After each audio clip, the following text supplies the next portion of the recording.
Oh, welcome everyone. Good to see you, everyone, in person, our friends at home, sitting comfortably, didn't need to go outside to the cold. How was your experience last week? Anyone activated a proactive conversation here? Have some good news for us? Some miraculous stories? I failed the. I remembered it. Wait. No, go. Yeah, it's funny. The very next day, I was challenged with it, and I failed. I remembered it like moments, like 10 minutes later, and then I was like, "Oh no!" But it was good. I closed the space. It's all good. But I failed. I was very reactive and quick with my response before I closed the space with You me. didn't initiate a conversation, it just happened? No, I ran into somebody in my building that sits on the condo board, and we're going through a few challenges. And then I was getting in a rush, and then I got up to my unit, and then I was like, crap. I'm not going to swear, but anyways, I was like, shit. I totally, and then I was like, literally after, and I literally thought about this class. Like I got upstairs, and I was like, oh my God. I'm like, it's all right. Then I just shook it off. But again, I should have been a little bit more patient and like responded rather than reacted. But it was good because it challenged me, and now I'll remember now every time I'm interacting to close the That's space. usually the difference. When something comes to us out of the blue, it's more challenging. Why? Because it's taking us off guard. It's you understand? So usually it's more challenging. Then you need to activate what we call the proactive formula.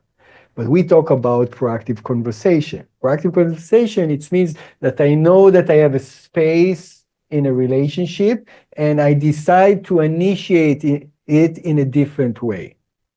Okay? So let's say you have another opportunity with that person that something happened. Now, what you can do is initiate a different way to communicate with them. Is that making sense? Because I mean, it wasn't bad, but it wasn't. Great. It wasn't like I just after like studying and being so conscious of like trying to do better, and I've had it happen before. I remember when I started doing the restriction, but it was literally it was like we did this on it was like Wednesday, and I really got to me, and I'm like, I should have been like a little more patient. And then, but this thing, as soon as I saw him, I got this feeling in my body, and I just wanted to like say something more reactive. But then and then I kind of fell into the trap. But I should have just closed the space with me, closed it with him, and replied. But again, it's because I only knew I had a couple seconds or minutes in like the hallway in the elevator, so I just kind of that's tough. I mean, it wasn't terrible, but it's like tougher. Why? Because when you initiate a conversation, you can visualize it the day before, at night. You can meditate on it. You can see it happening as a successful conversation. You see it resolve. You see a win-win. You see that you guys are happy. So that's the difference, okay? But we all get tested on a daily basis with those kind of out of the blue collusions. Yeah, we call them collusions. Most of the time, unless you are very, very trained already, you catch yourself and say, no, I have to be proactive here. Yeah. But last class was more about how can I close the space in my relationship, the meaningful relationship. Yeah. Any other good examples of successful proactive initiations? I don't know if this was good or bad, but I feel good. Good, it's already good. Last week when we do the meditation, I have the two person. One is from family, other one is my CFO. And last week he texts us for lunch and he comes to Toronto. So we had lunch and this is unexpected. And I did the meditation and we talk with my mentor. I can't say something to him because, this is a little bit can go worse, but we say that I can manage my energy and I meditate this field, how I can feel my energy, how can I be more confident, not scared or a negative energy. And then during the lunch, sometimes I feel down and I catch myself, and I said, no, this is not right. And then I back. And end of the story, I feel good. And our relationship goes to more positive way. Beautiful. Yeah. Beautiful. And it works. That's Thank you. very Thank you nice. so much. Yeah. Yeah, good. Any other examples? Daniel, did you watch the class? I watched half of it. Okay. I watched the other half. I feel like I had a much more meaningful week with my like 6-year-old son, Oh, just for less about like proactive conversations, but way more effort just being aware of like I'm still in like a practicing the skill of like pause and what a pleasure. So it doesn't exactly apply maybe what we were talking about, but I felt like I just was way more calm all week with him and just thought about what I was saying, and I was not as nearly as reactive as I would have been before. if you were As a able to do it parent. during the month of Scorpio, you probably did some good work there. Yeah. It was a different kind of a week. It was like a special, like, oh, like there are some really great tools Now you here. understand why we have kids. Oh my gosh, yes. So The greatest they give teachers us, of all. all constant opportunity to restrict. Yeah. Endless. Yeah. I thought differently about what I was saying to him and why. Like everything just kind of slowed down. So it was definitely more proactive because I just thought about things so differently. So thank you. It's true. I feel the meaning of Kabbalah much more since I have children, and I have a 6 years old, I have a 7.5, 4 years, many opportunities. Okay, anyone else wants to share something online? Oh, okay, so beautiful. Are you ready to invite magic into your life? Are you ready for that? Okay, so let's do it because this is what we're going to uncover today. Okay, so we talked in many different aspects of the unseen realm, what we call the world of the 99, and the world of the physical reality, the world of the illusion. Yeah, and one of our main purpose in life is how to bridge and experience the world of the 99%. And the word of the 99%, where the endless, it's the word of answers, it's the word where magic happen, it's the word where miracles, it's the word of most beautiful essence of the creation. It's not what we see, it's not what we feel. Even on a spiritual level, when we meditate, when we do breath work, when we have a moment of laughter, when we have a moment of feeling love, in a way we touch upon it, but it's still in physical experience. It means that it's kind of tangible. But what is tangible is just a tiny glimpse of what's really happening in the world of the 99. And how we can explain it, like scientifically, how can we explain it? It's the understanding of the vibration of atoms, photons, how photons travel. Do we really experience all of what's happening around us? Like, do we really feel the magnitude that, right now, if I'm throwing this, it's actually, from the point of view of space, it's already 18 miles away from the point from where I threw it. Why? Because every second we're moving 18 miles. Do you know that? Do you feel that? Right now, we're moving 18 miles per second into space. That's the movement of the planet Earth. We don't feel it because there is gravity. Yeah. So we actually experiencing nothing compared to what's really happening. Yeah. So when we talk about physicality, when we talk about what is tangible, it's so tiny compared to what exists.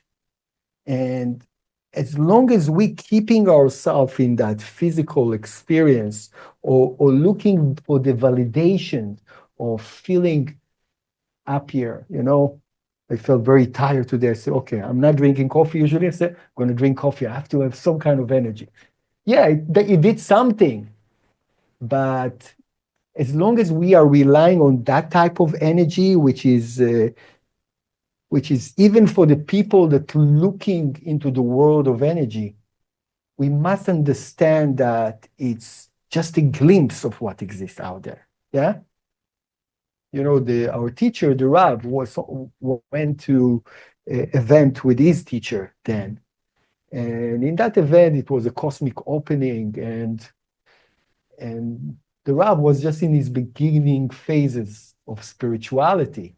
And he joined his teacher. The teacher was a huge master. Imagine yourself, the teacher of the one that opened the gates to all Kabbalah to the world. He's a master by himself. But imagine yourself, you going to him and experiencing this event. And after this event, the Rav tell his teacher, say, wow, there was such an enormous energy in that event. So his teacher answering him, I didn't know that you have such a tiny vessel. Because he felt, it means that every time we're looking to experience things only according to our feelings, and that's what drives us, we want to feel good, we want to feel pleasure, we want to awaken high level of emotion. It does help, but we must understand the word of the 99 is much deeper than that. It's have to be behind the senses. So we want each and every one of us to bridge from that place. Yeah. We used to do breath work here. Like last year, we did a lot of breath work. And in the beginning, when I started doing it, so I felt like, wow, so high, just by breathing in and out for like an hour.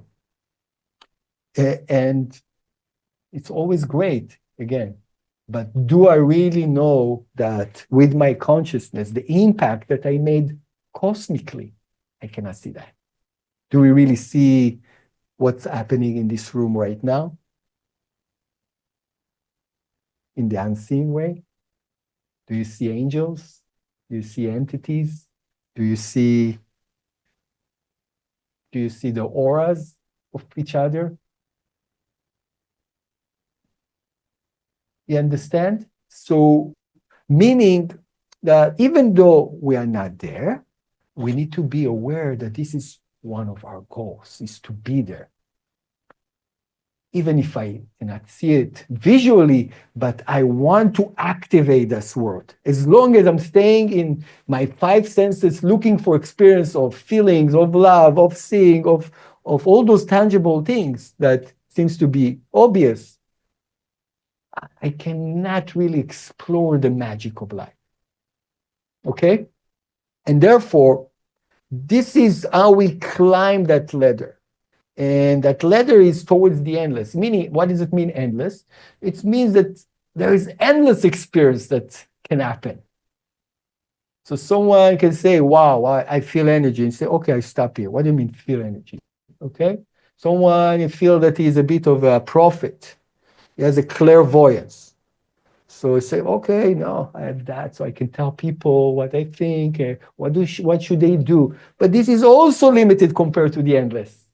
Yeah, there was a story about a Kabbalist that a student went to him and he told him a story.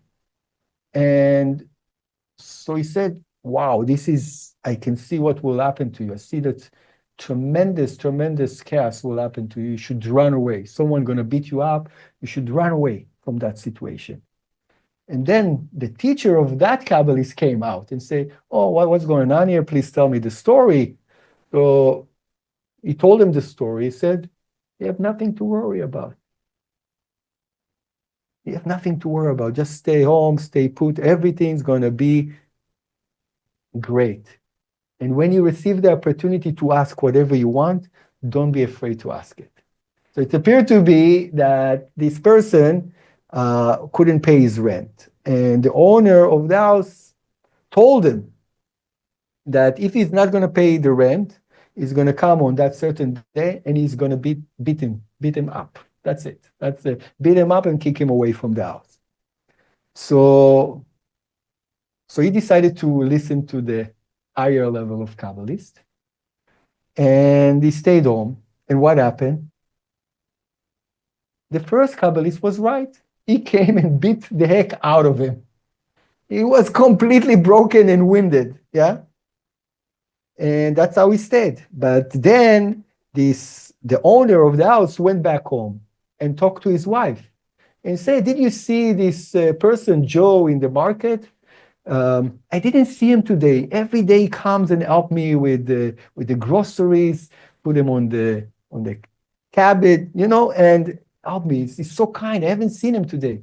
I say, "Oh, that person, he's renting a house from us, and I beat him up, so that's the reason he didn't come." See, you beat this guy up. You know how kind it is.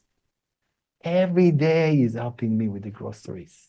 Now, it appeared to be that he's not the real owner of the house. She is the owner of all those properties. Say, you know what you need to do now? You need to go and apologize. And whatever he's going to ask you to do, you're going to do it. And that's what he did. So he went back, knocked on the door. The guy got really, really scared. He said, you come to beat me again? Sorry, I don't have the money. He said, no, no, no, no, no, I want to apologize. And I'm willing to give you this and this and that, a discount in the rent. So no, I want to be the owner of the house, and I want this amount of money from you. And that's the only way I will forgive you. And that's how he became the owner of this house and became a very rich person. So when those two Kabbalists were discussing this thing, they say, my friend, you were able to see only 70% of the story. I could see a little bit behind what will happen. Both of them were capable to see, but one was a bit limited, didn't see the entire picture, and the other could see that sometimes, yeah, something bad gonna happen to you, but there is a huge blessing awaiting for you. So this is what we're talking about when we come into the endless. There is endless layers out there. So it's not really about what we understand right now. We always need to crave to see much and behind more to explore. And it cannot come with our logic mind. Therefore, we're going to today learn about a technology that allows us in a meditation form to be capable to get out of the physical limitations. Okay? And today we're going to explore what we call the Hebrew alphabet. The Hebrew alphabet. So we know that the Hebrew alphabet in its creation was for the purpose not to be serving a certain religion or certain nation. It was the symbols of creation. Symbol of creation. So the word Hebrew by itself, when you break it down, when you translate it, it's coming from the word passage. Passage.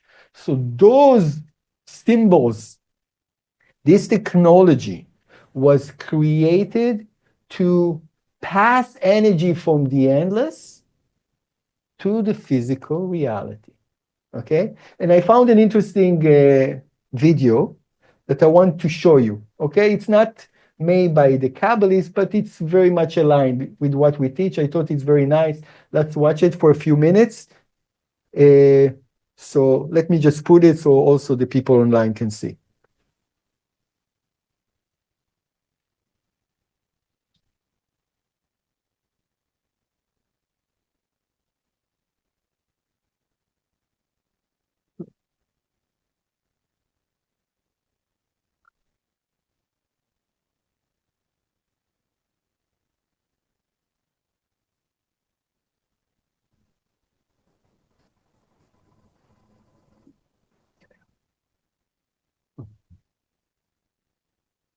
Now we need to share.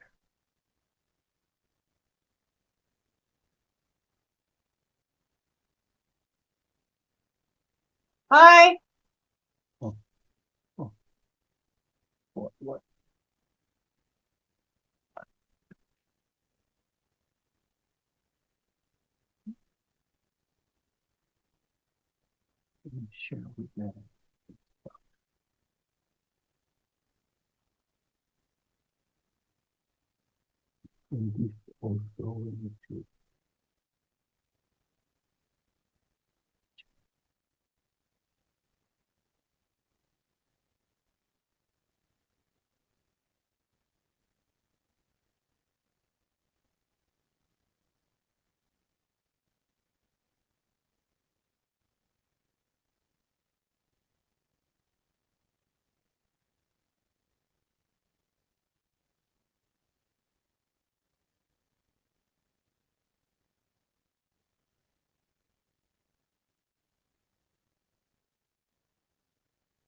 You will see it in the.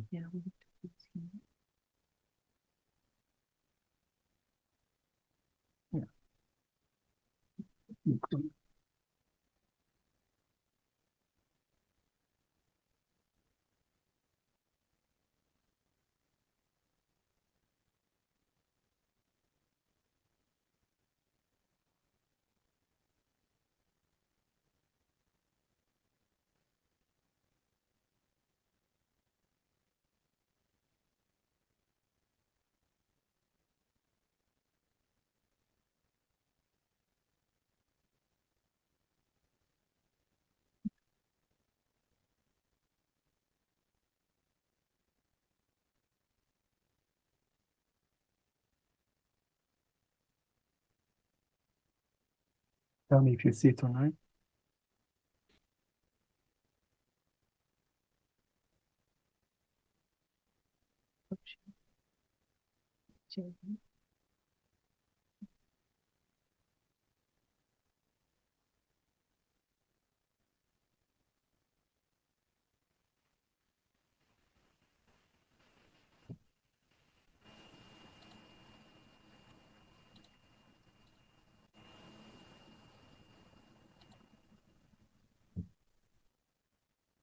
Here I have sebasoil chloride. I'll pour that in first. This is the other one, the hexamethylene diamine, which I'll pour on the top of this first layer, so. In the 1940s, the DuPont Chemical Corporation developed the first synthetic fiber to be used for clothing, and they decided to call it nylon. And you can probably also see some goo has been formed. There we go. Thread of nylon. Where did that name come from? Well, the corporate legend is that the labs at the time had one branch in New York and another in London. Nylon. Nylon. And that's exactly how naming things works in the English language. Names are random. They're just arbitrary labels that are applied to objects. The word nylon doesn't tell us anything meaningful about what this substance actually is. But in the Hebrew language, each letter of the alphabet has its own meaning, and we can come up with the names for things by stacking together the right set of ideas. The major premise we have as Jews is that Hashem created the world by first creating the 22 letters of the Hebrew alphabet, and by combining letters together, he created the reality of everything that we know. The first letter is Aleph. Aleph, meet audience. Audience, meet Aleph.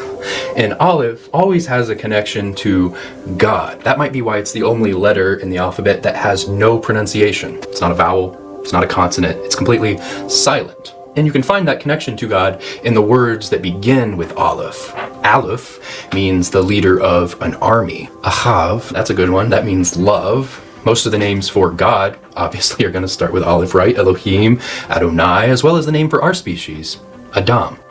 The second letter is Bet. That's where the Greeks got the word for alpha, Bet. And it means a tent or a house. You can even picture a little guy standing in there somewhere. So the word for household is bayit.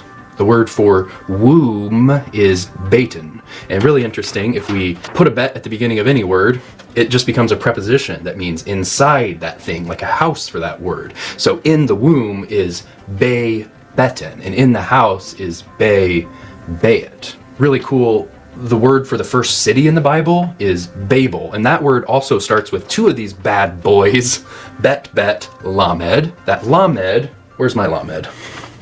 I have a lamed somewhere, I promise. Lamed. And it means royalty or something special. It's the tallest letter of the alphabet, rising a head and shoulders above all the rest. So it makes sense that the second letter of words like Eluf and Elohim, which is the word for God that means majesty, would be a lamed, because there's a sense of royalty in those things. So the word for Babel, or Babel, carries within the name itself the idea of what it is. It's a royal, not just a royal house, but a royal set of houses. Fun fact, that word that would just be royal house, one lamed in one bet, is the word lev, which means your heart. Special. This language sometimes, man.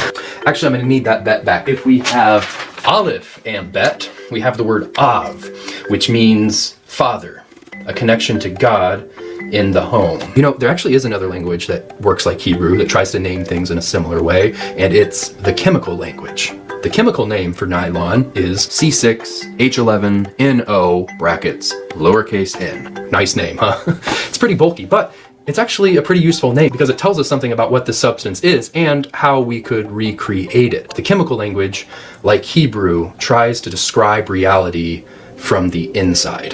That's why in Hebrew, by the way, what's the word for thing? Davar. What's the word for word? Davar. Why is it the exact same word in the Holy Tongue? Because when God spoke it, it became the thing.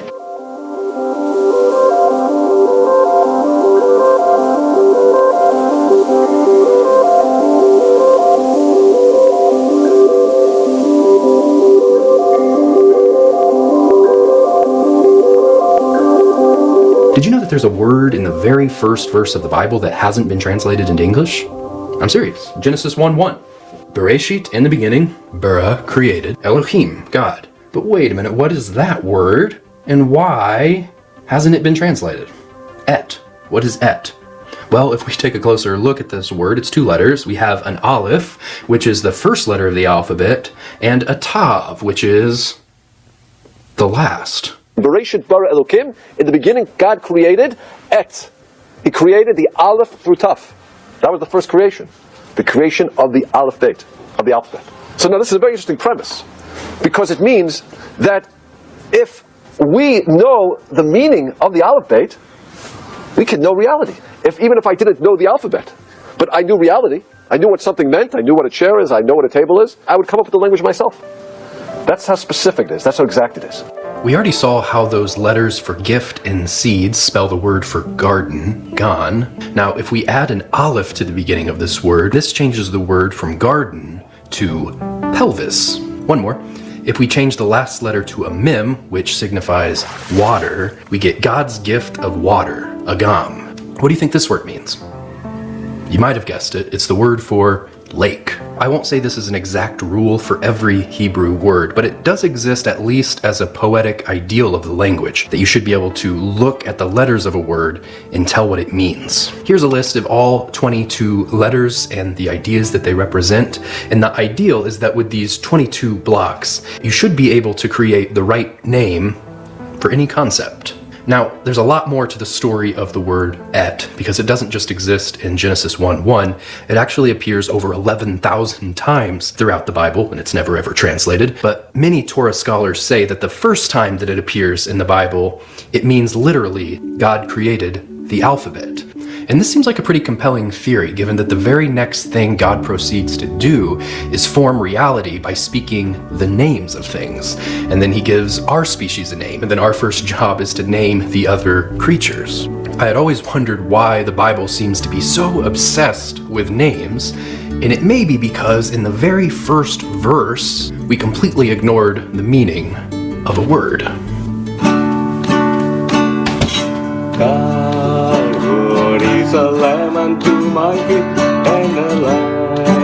This first layer. So,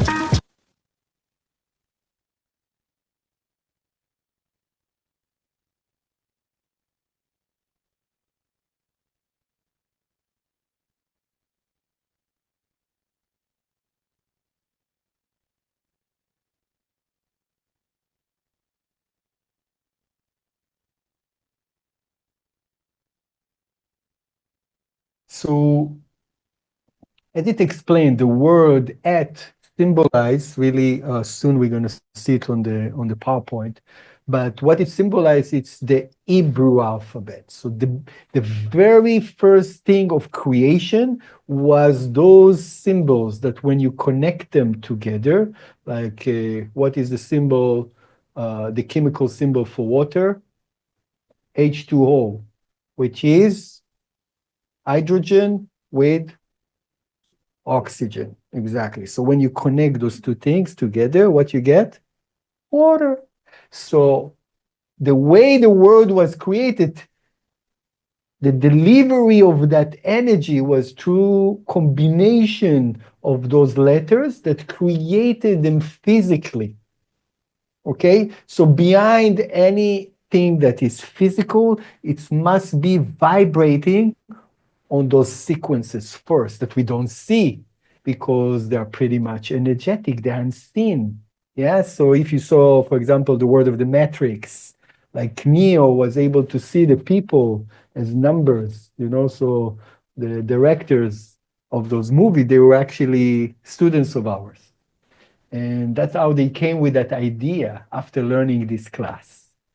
But they couldn't say that it's Hebrew alphabet, so they put a numeric number that they know that's going to reach the masses easier. Because when you put those letters, like you say, you kind of put a statement out there that it's all about the Hebrew letters, which is probably not going to get them the millions that they wanted to get out of this movie. So the letters have vibration. What's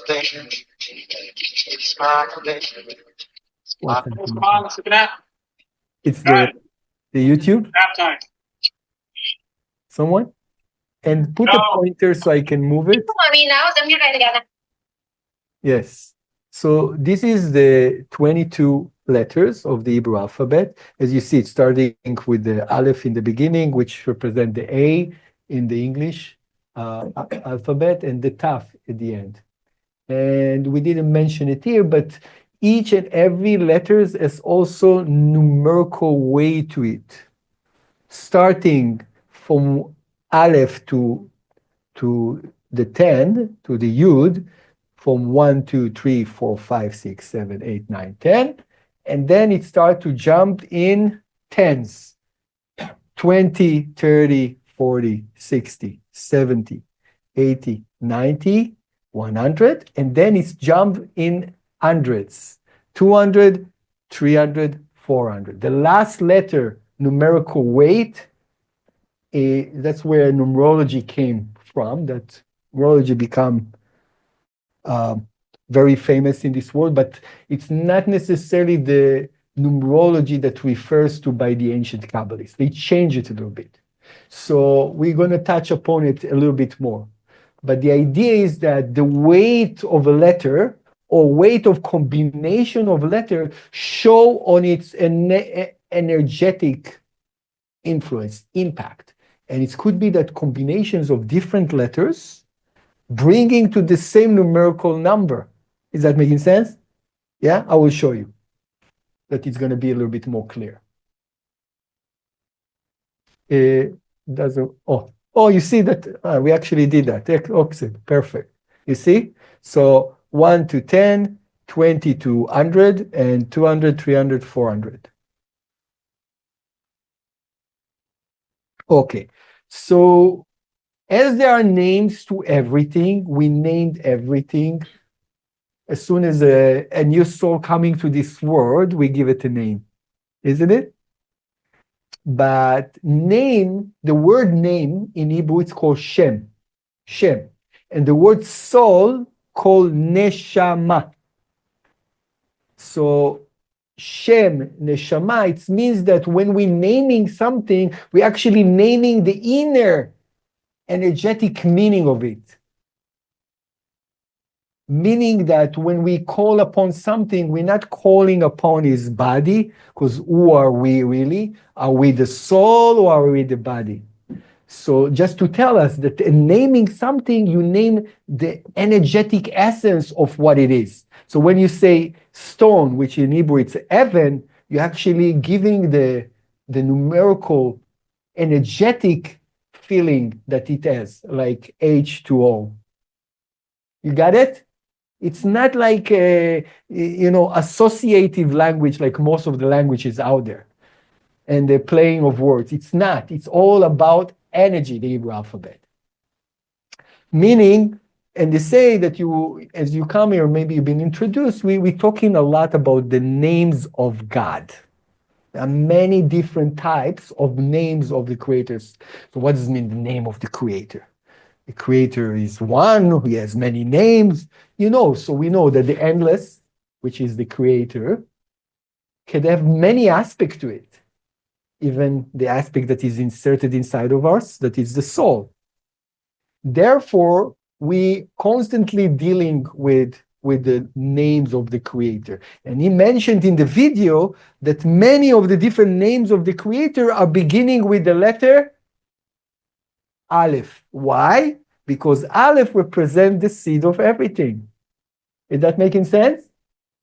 So many of them, and also there are many depths to it. I just want to introduce that to you. And the most important thing that you will open yourself to it, not as a learning religion, not as learning a new language, as you can make use of that energy. Because every symbol in the Hebrew alphabet, and here we see an example, I think I shared it with one of the last class. Yeah, you remember? So we see example of combination that means nothing in terms of language. So let's say if we have a Hebrew speaker here, I'm a Hebrew speaker. Amy, you know a little bit of Hebrew? Yeah, it's impossible. There is no word like that. It means nothing. It's just a combination to awaken certainty. So by us, let's say, either saying each letters, because it's not a word, it's combinations of letter, or just viewing this sequence, we actually awakening inside our soul the power to be certain, the power to have conviction, the power of trust. So how it delivers, it's hard to explain. It's like a barcode. The way our soul is able to scan it and translate it to energy, it's not something that we can explain. But we can explain it because this is the letters were the first thing that been created, predating anything. Okay? So this is one of the names of God from the 72 names of the Creator that can awaken absolute certainty. So we are constantly in lack, in fear, in confusion, things that coming from the 1% reality awaken this experience from us. So we want to tap to the flawless universe back again to see exactly what the other Kabbalists saw. So yeah, maybe it's going to make some obstacle on the way in life, but everything's going to be turned to be okay. If I'm certain in that no matter what happened, in the worst case scenario, things going to be blessed again. Now, another very interesting letter is the second letter of the Hebrew alphabet, alphabet, bet, yeah, the B. What's the story with the B? Remember what he showed us? Like it's a house, but it's more than a house. Kabbalistically, it shows on the vessel. So it's the container, pretty much. It's the reservoir of our blessing. So in the Zohar, there are discussions how there was a competition between the letters coming to the Creator and say, please, let me begin your creation. Let me be the first letter of the Torah, of the Bible.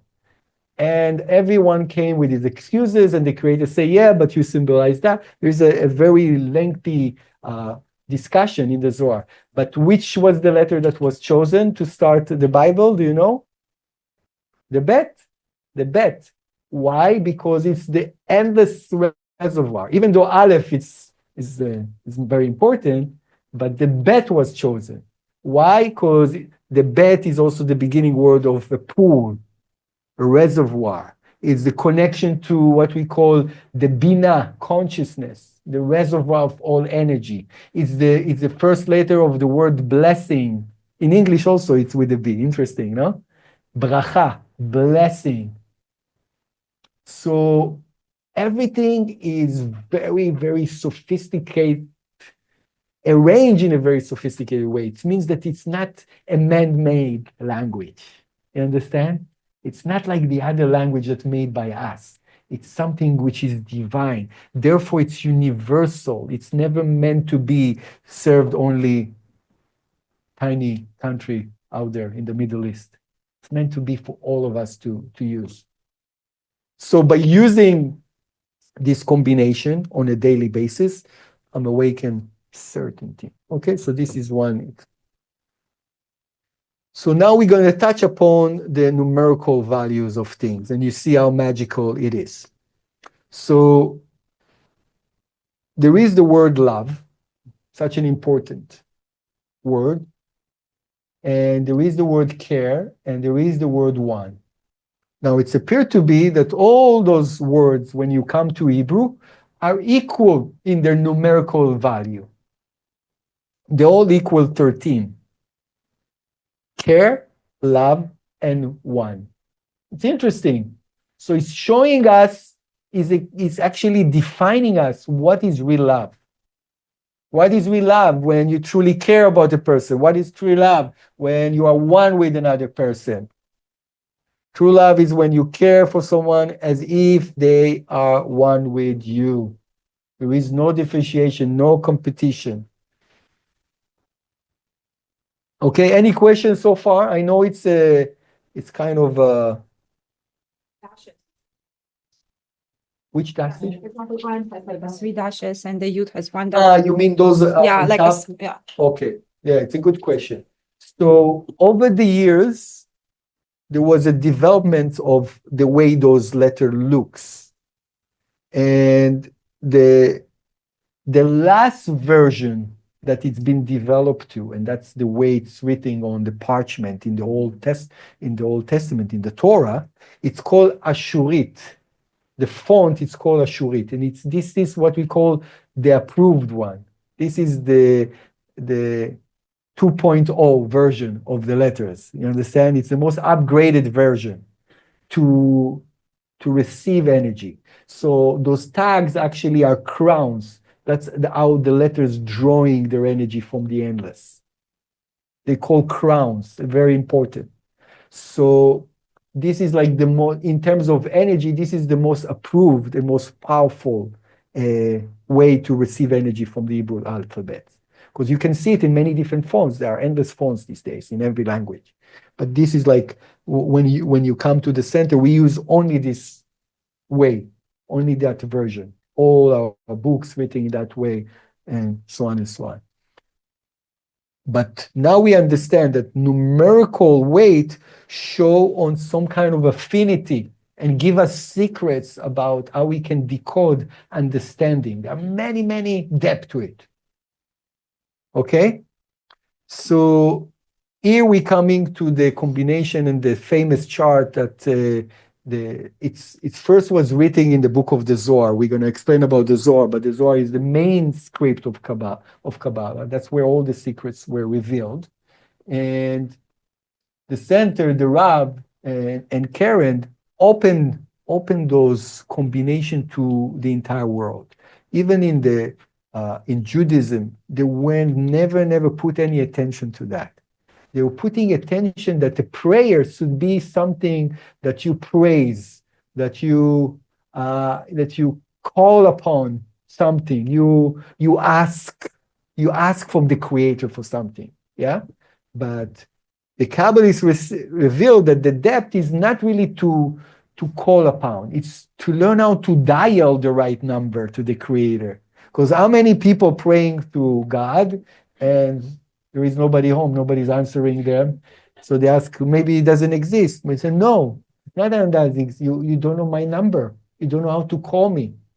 If you want to call me, there are paths, there are ways to call the Creator.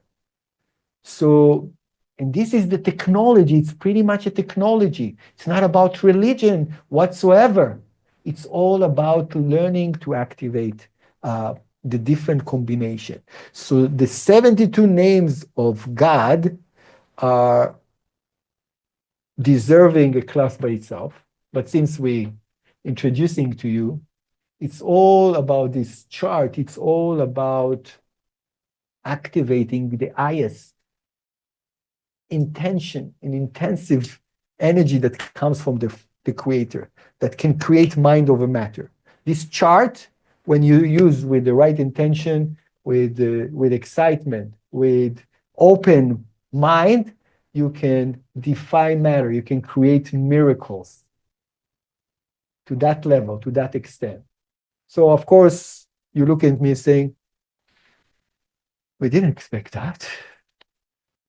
We thought everything need to be, self-help psychology. What's going on here? So far, it all makes sense to us. Yeah, but this is the next level about things that do not making sense anymore. Yes, do you have a question here? Yes. Wait. Y72. Y72. Y72. Okay.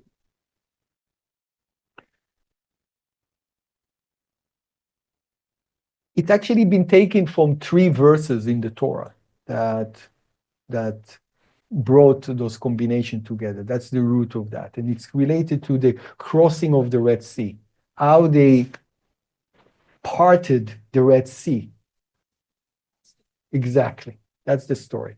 So it's 3 verses, Y72, Y216 letters, because it's 72 by 3. There are depth to that. I don't want to get into that right now, but there are answers to that.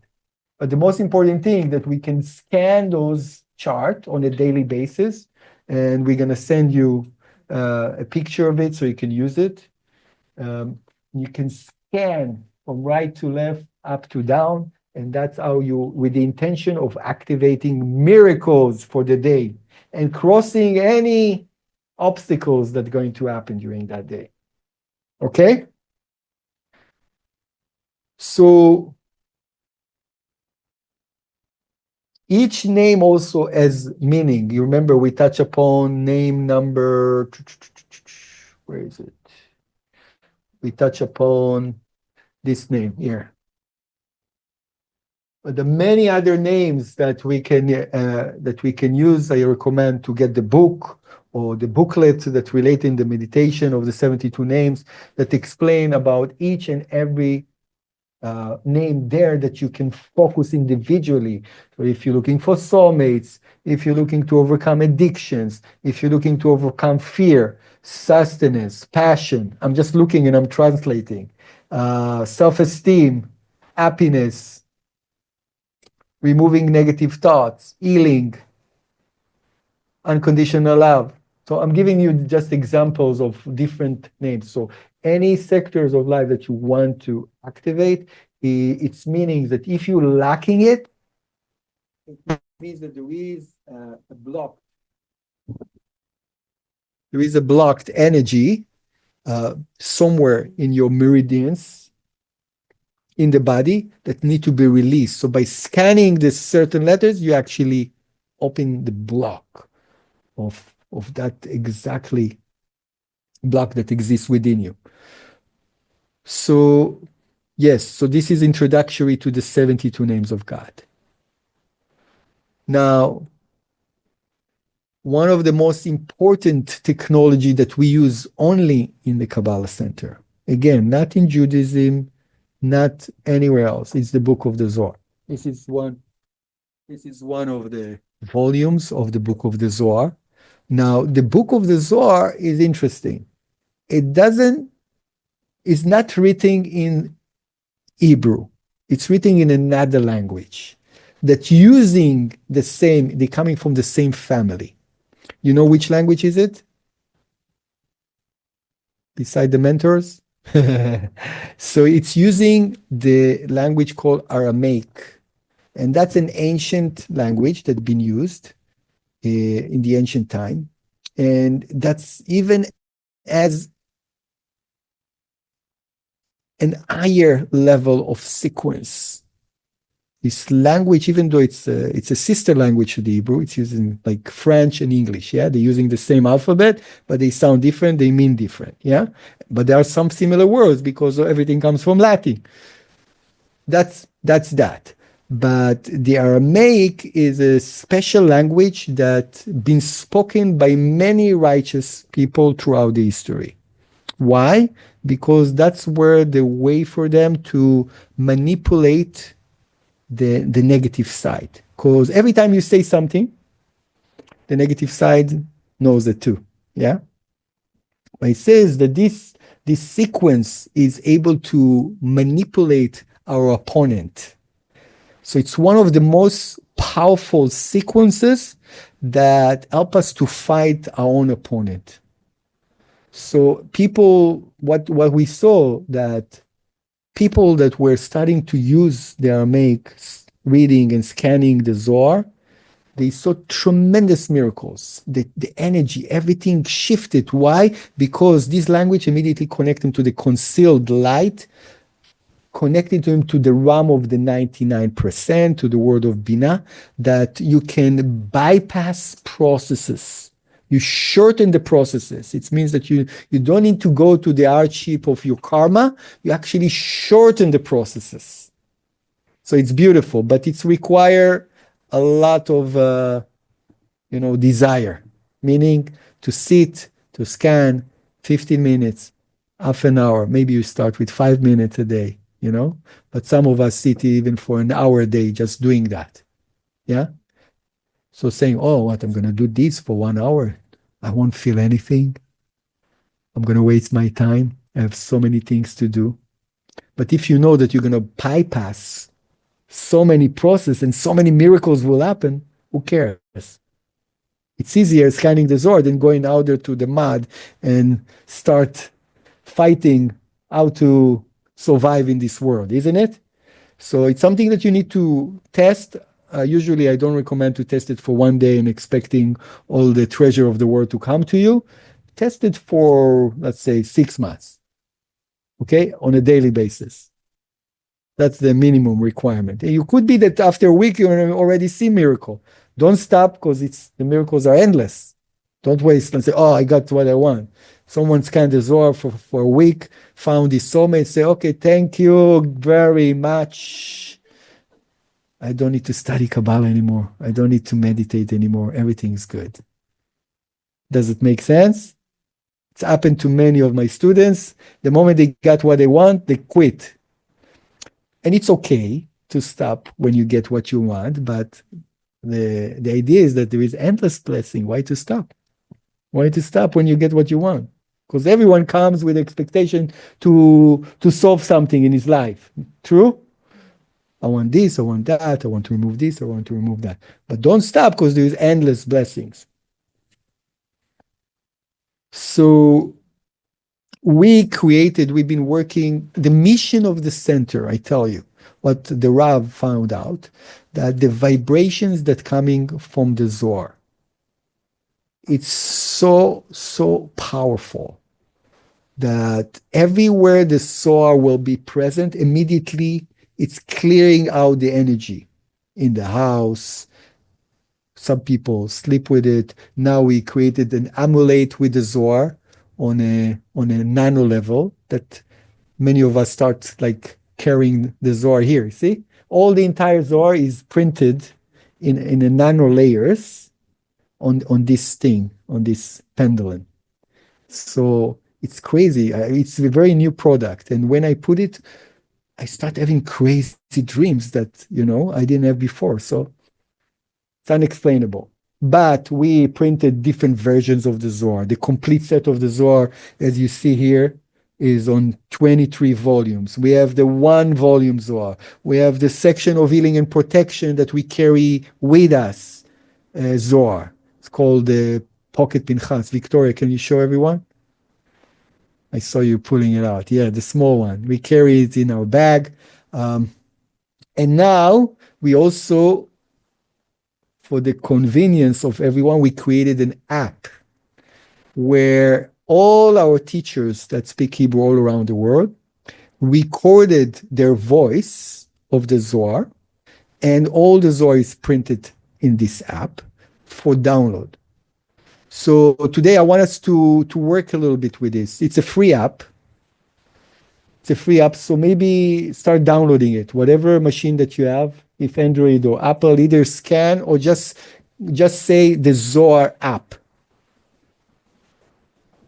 on your Play Store or Apple Store. Just say Zohar app, and you see this yellow mark. Also, our friends at home, please do that. Download it. The beauty of this app is for meditation purposes, so it can be your free, starting to experience with the Zohar energy. You can play it around, you can put it in the background, you can play it before you go to sleep, you can play when you wake up in the morning. We added some music to it that if you don't like the music, you can press play, and then you follow the letters, because the scanning is actually what allows the energy to come through your eyes that are the window to your soul, and the eyes scan it and transmit this energy to your soul. Okay, so you're watching it and you can hear the vibrations that come from it.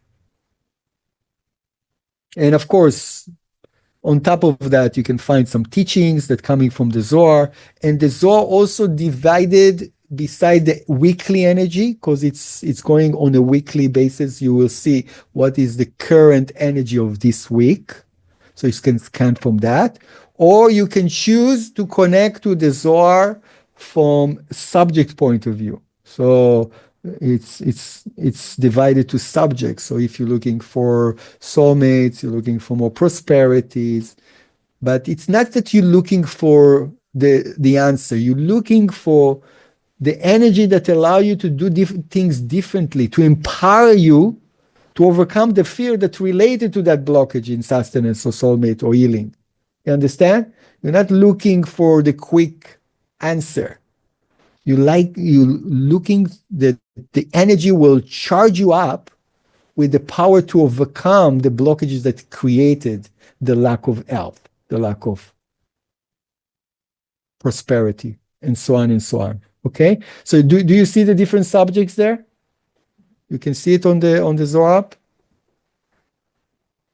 Yes, I want us like after the class to play around with this with the groups, and just get to more familiar with it, so we can use this powerful out of the box technology. Now, don't believe anything that I say. Please, it's not about believing, it's about the experience. I want you to see long term how it's shifting your vibration, how it's empowering you, because it's empowering your soul.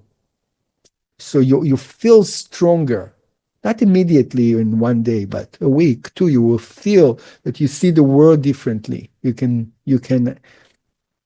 overcome many of the things that you weren't able to overcome, and it seems to be more flowing in your life.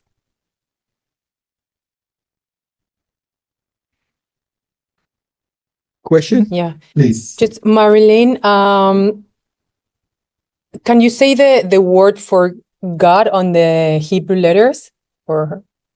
So it's not wording, as we said, it's just combinations of letters, so we don't pronounce them. What you can pronounce there is letter by letter.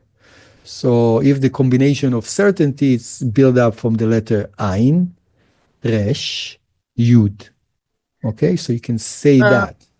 I But can't usually read we don't. Hebrew, so I don't There is understand no the. need to pronounce it. We're going to learn in the future more meditation when we pronounce, we verbalize. Verbalize, it's even higher level of manifestation, because it's coming from seeing to saying. Yeah. I don't know if you remember what the magician says when they do a magic. Abracadabra. Have you researched ever what does it mean? Do you know what it means? It's actually Aramaic words. It's coming from the language of Aramaic, and says, Evra ke'adabra. I will create as I speak. That's what it really means. And this is how we create. When we say something, we create a reality. So when we in the future, when we start saying different meditations, we are creating a new angel, a new vibration. Everything that we say in life actually either build a positive angel or negative angel. It's all about entities, energies out there, that some will serve us for the good, some will block us. So we need to be very cautious on the way we speak. If you speak as a victim, if you complain all the time, if you brag all the time, if you see the bad all the time, that's the vibration that you create around you. But if you read the Zohar or scan the Zohar, you learn how to read. Actually, don't be afraid to learn how to read, even. It's not a big deal to read. You don't need to learn the language in order to read. You understand? I went to Russia. I knew zero of the language, but after 1 month, I already read everything. I knew the alphabet, the Russian alphabet. I could read. Doesn't mean that I understood what I'm reading. But it's all, again, it's all about the vibration, because when you're going to learn to read from the Zohar, it's even higher level of manifestation. Okay? And here you can learn, because the teacher, you're going to see the teacher say the word, you can little by little learn how to read it. It's a meditation, like we say Om. Even Sanskrit, it's a language that has energy in it. Many people use it in yoga, in all those Eastern meditations. They use it. How come? So there is no difference than saying Om Namah Shiva or whatever, than saying those words. It's vibrations. Yes, Daniel. Okay. When we translate our name to Hebrew, are there secrets or meanings that we can learn by looking at the Hebrew letters in our name or using any sort of numerology that can give us more understanding about who we are? Yeah, absolutely. Absolutely. So there is a way, like, to, especially if you have what we call a Kabbalistic name, which you already have. It's like an ancient name that's been talked about in the Bible. It means that it's more connected to your soul essence. If you have just a name that your parents gave you, because one of their association or experience, we had a friend teacher that said, my parents call me Shore. Why they call me Shore? Because they made love in the shore, and my mother got pregnant, so decided to call me Shore. So it's nice, but it's not necessarily the name of the soul of the person. You understand? So yeah, you can. I don't want to get deeper into it right now, but there is ways to do it. Yeah, absolutely, because it's giving your soul signature your name, especially when it's Kabbalistic related. Also, David was a biblical name here. Okay. Yeah. Yeah. David? Yeah. Yeah. Amy, you have a biblical name? Malka. Ah, nice. Sarah. Yeah. So Sarah is more from the origin, the matriarch. So she called the matriarch. So those are the original souls. Yeah. Abraham, Isaac, Jacob, they symbolize things. By the way, all those the patriarchs, they are related also to the Sfirot.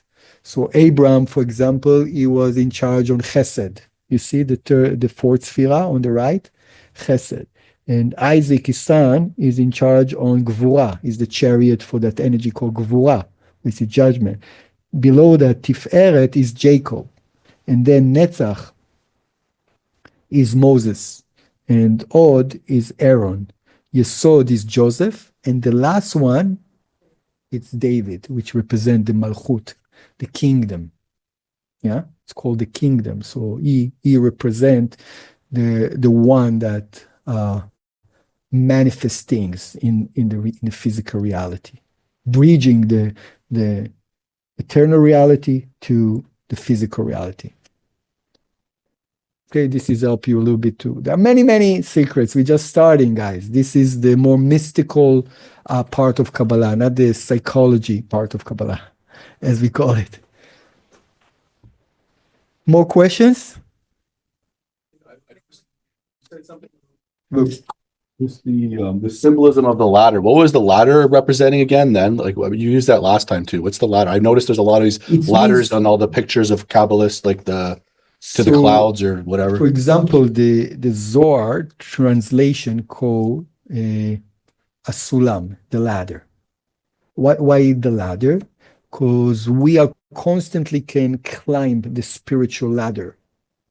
There is no static. It means that we are constantly striving to climb more into the sphirot, into the spiritual realms, into the endless.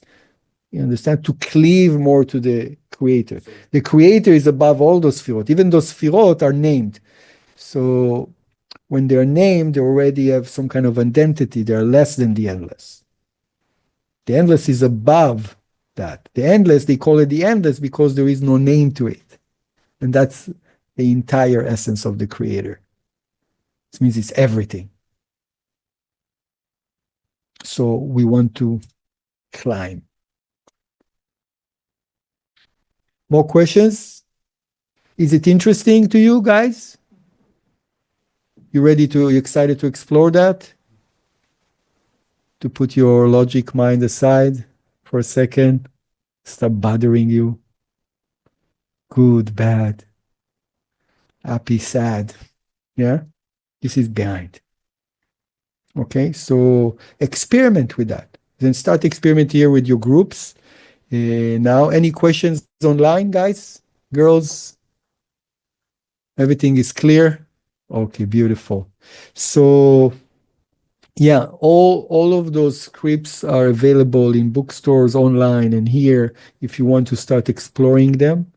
The app is a good start, but eventually the best experience, even if you listen to the app, it's to scan from ink on paper. It's more powerful than doing just the app.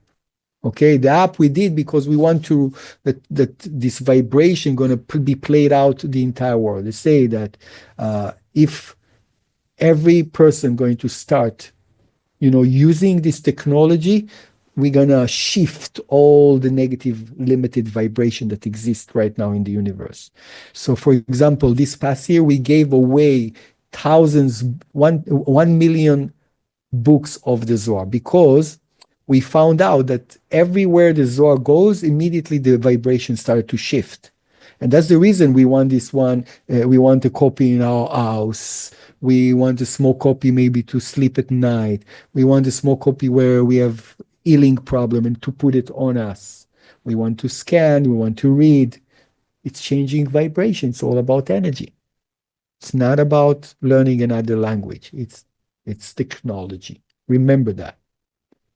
There was a question somewhere here. I didn't see someone raising their hand. He's scratching.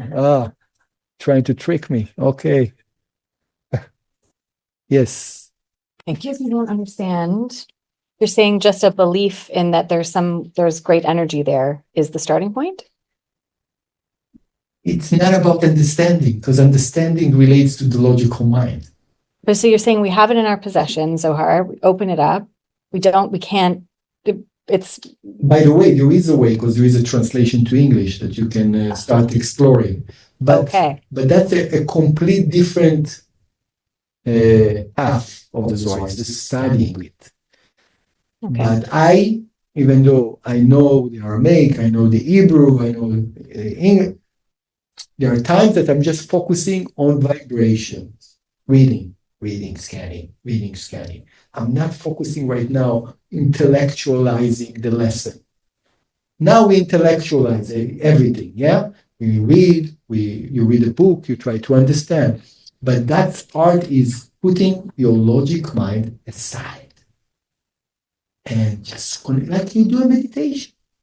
And you will see that when you try to do it, all the negative thoughts will start coming to you. I'm wasting my time. Who sold me this mumbo jumbo thing? And all the thoughts will come to you, opponent. You have to overcome it. And when push comes to shove, you see after 1 week, 2 weeks, your energy is shifting. You are vibrating in a different way. It's an amazing thing. It's unexplainable, guys. You have to experiment it. Okay? And if you do it on a daily basis, maybe Jeffrey wants to share with us about his experiment with the Zohar and to the mic so everyone can hear. Yeah, guys. So again, when I first I guess discovered or found about the Zohar, again, I don't know, I didn't believe in it, and I mean, I still can't explain it. I had one sit in my room probably for like 2 years. Not this. It was basically it was a cool book. Like it took me a long time. I mean, I had a couple of the prayers, like the 72 names that I just scanned the prayers all the day. I saw again, I couldn't tell it. And then I finally, like, I don't know what, like I'll try meditate, just whatever. So I just started scanning the Zohar like 10, like every day, like 10 minutes every morning, 10 minutes at night, 10. And I'm like, again, logically, I can't explain. Again, I still, even I have to talk to myself about all the time, but I just go with it as a meditation where I just open it up and I have my intention or my prayer or whatever. I kind of do I do a chakra thing too. But anyways, the past, I guess, year, I've scanned it like every day for like an hour. And again, I don't even want to talk because I don't want to jinx, because I don't want, it's like, when something's going good, I don't want to, I wake up and now it's like, if I don't, like, I could feel it. It's almost like I have to shower every day. I have to brush my teeth. I have to drink water. Like, spirit, it's just something that like my body craves as like a peace, a calmness. I get, very, very calm and just, again, it's just an energy shift for me. The analogy, again, I can't logically explain. Again, I don't speak Hebrew. I one day will. I just want to scan it. It's almost like you said, when you go to the grocery store, you scan the barcode. Like, the little products have the barcode and it just rings it through. Whether the energy, I mean, he says it does. I trust him. I mean, I feel it. But whether like spiritually through the soul, I can tell you there's some. I don't know if it's to me, there's some sort of magic. Did you see miracles? Yeah, I don't want to. I gotta. You can share a little bit, not the details. They say not to talk about it because anyway. No, not the details. Just a couple of examples. Yeah, no, I've seen miracles and changing. Like, it's just like, obviously, I'm not saying you pray for things or items, but just a spiritual transformation in my mindset, my belief, my consciousness in terms of my I guess my limiting beliefs, you always have these beliefs and, what you can or can't accomplish or what seems to be too good to be true, the synchronicities in life. Again, I can't explain it, but again, the Zohar to me is like a daily, something I do daily. Like I just said, shower, brush my teeth, drink water. It's given me a calmness, peaceful, and again, there's intentions. Everyone here will have an intention, whether you're looking for your soulmate, a new job, whatever it is. There's some sort of divine connection with your soul, and it's not what you think it is. Where like there's something blocking you energetically. There's some sort of energy, whether you have an anger issue or you have a trust or something. Like it starts to me. And again, I'll use again. I want to talk about chakras here, but open your heart and really, again, you'll feel some sort of vibration that again just changed my life. Yes, Daniel. Wait, So in the app, is there like is there like a daily reading of the Zohar that the app tells you, or do you the look Zohar for? Divided to 23 volumes and 52 portions according to the weekly. There are 52 weeks in 52 weeks in the year. So there are sections for the week, so you can connect to that on that level. Yeah, but it's not the only way, For some students, I say you want to see a huge breakthrough, start scanning the Zohar from A to Z, beginning to end. Sometimes it takes people 6 months, 1 year, but there is a huge breakthrough that happens. One thing I'll say, David, just because again I don't speak Hebrew, and again that's actually to me it's an advantage. So when I use the book, I use the app sometimes if at work or I have time, but it is very, because you're scanning right to left. And again, guys, it took me a long time. And again, I still don't know. I mean, I'm just going to roll with the good luck or the magic, but because I can't speak Hebrew, when I scan right, it's just very, I sit down, I have my intention, say, pray, whatever you want, and whatever you're trying to challenge or manifest or whatever. When you're scanning, because again, I don't speak, it's like very meditative because you don't know what you're reading. To me, again, this is what your logic mind is in 5,000 years old technology that decodes all the secrets. Again, there's geniuses like, again, I don't know, like Isaac Newton and Einstein. I mean, these guys all used it to discover scientific breakthroughs. Not to say that's why I use it, but there's greater genius minds that use it to uncover secrets. Again, so I won't get into that. So I give everyone the benefit of doubt, but it's been around for thousands of years and it decodes all the secrets of the Bible that I've kind of tested, or not tested, but played around with and kind of read. And it just, so back to what I was saying, when you're scanning it's because you don't know what you're reading. It's very relaxing, and you can honestly sometimes just get into a rhythm where, like, again, when you start, it's hard to just pick it, because I'll be honest, 2 years the book sat on my nightstand and I'm just looked at it with this, like, I don't know, like. So for 2 years, the opponent didn't let him to use it. But the moment he starts using it, he starts saying different. You know what though? Sometimes you don't keep it for 2 years. Start now, guys. No, I don't know. Maybe it was a year. I don't know. Like COVID was, I don't remember the time. Okay, yeah. But that's the way. Yes. Wait. Yes. Wait for me, please. Yes. Thanks a lot. So I understand about scanning, but since we have the app, if I understood correctly, then there is sound, right? So sound is important. Can I play it at night while I sleep? Yeah, if you want. So would that be advantages? Like for sure. Okay. For sure. There are many other meditation that you play during the sleep to reprogram the mind. It's possible. Okay. But don't do it just that. No. It's a little bit passive. No, I know, but I to be active. No, I understand, but I'm asking because I usually listen to music, so I wonder what happens if I do the scanning. Try, but don't use it. Don't rely. The only way of using the Zohar. I understand. Thank you. I want you to listen it when you are conscious, when you are having the intention. Okay. Thank you. Anyone else wants to ask something? Okay. So let's at least, we're willing to take the commitment to start using the Zohar till the end of the course. We have 3 weeks. 3 weeks. Let's experiment for the next 3 weeks. And in the end, tell me if something changed. Okay? Is that a good challenge? Yes? Exactly. Yeah. For example, like this week, and when I press, it says 19 chapters. So every day you have to do like 19 chapters? No, you can just finish the 19 chapters in 1 week. It's 19 verses. 19 chapters, and it's a total of how many verses? 208 verses. Verses, exactly. 208. So you can spread them out throughout the week if you want. Yeah. So play with it, enjoy it. That's the whole purpose of it. Okay. Beautiful. So now we can experiment it with your mentors, wherever you are. You can play around with it, ask questions of your mentors how to use it. And if you have extra questions, you can always turn to me through email, through Alidet. If you need more explanations, I can do a session with you. And and we're going to give you also the gift of the pocket Zohar. For the online, if they want, we can send it. They will need to pay for the shipment. Yeah, online people, talk to Alidet. You just pay for the shipping, and we ship it to you guys. No, it's the tiny. It's just a portion of healing and protection. It's called Pinchas. You never got one before? Okay, thank you very much. Yeah. Sorry. We have such an important announcement.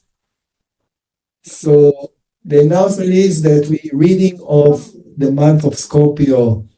Thanks, the Creator. No, we're getting rid of the month of Scorpio, and we're welcoming the new month of miracles, the month of happiness, the month of delight. It's going to be very, very powerful new moon that we want to plant the seed Any of you that wants to come in person, online, is very welcome. Very powerful month ahead of us.